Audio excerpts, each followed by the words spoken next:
I chose Grounded so other people could do God of War, and then nobody's picked God of War. Well.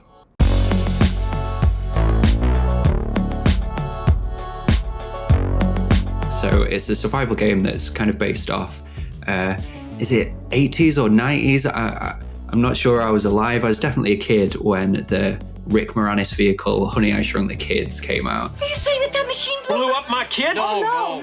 If the machine had blown up the kids, there'd be pieces of them everywhere. You play as a pint-sized teen who's been shrunk down to the size of a bug, and you have to make a new life for yourself lost in this garden with giant bugs, giant insects, and sort of solve the mystery of how you've been shrunk down to that size and try and get big again.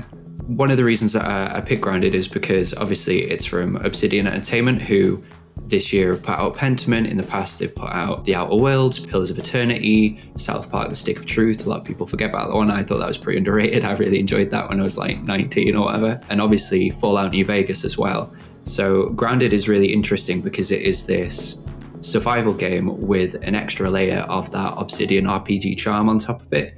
So it has all of the weird survival quirks. So if you have to find food, you have to find water, you have to lick the juice off of blades of grass to try and keep your water level up and all this sort of stuff. But at the same time, it has a really interesting main story quest where, as I say, you're trying to find out why you've been shrunk, how to get big again, search into the kind of retro future tech of all of this really fun giant bug stuff. What impressed me about it was how well it blends those two elements, because you play a lot of survival games like Rust or Ark Survival Evolved or Conan Exiles or any of those things, and they're very imagination led. I've always found them quite meandering and struggle to get into it. They're very backloaded games that you start and you don't know what you're doing, and it was really rubbish for when you're starting out. But then as you learn more of the systems, as you learn more of the crafting recipes, then you get to actually start feeling grounded in the game and enjoy it a little bit more.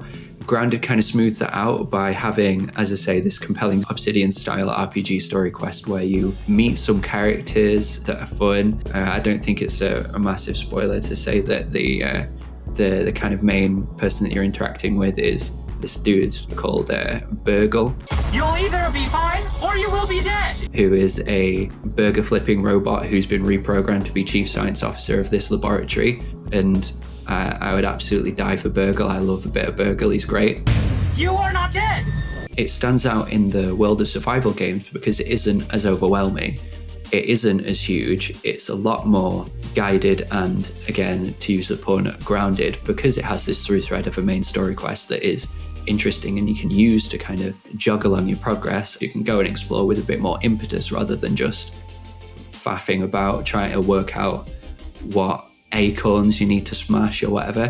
Because I mean, it's still got all of that survival game weirdness. Like, to make a hammer, you're smushing some blueberries and butt of a stink bug together to make stuff. It's not like they make any more sense than they do in any other survival game. But it's a really compelling genre with some interesting tweaks from a brilliant story-based studio that is accessible and engrossing. 20, 30-ish hour experience, which is, I think, quite different to these survival games that a lot of people feel like you have to play like a full-time job.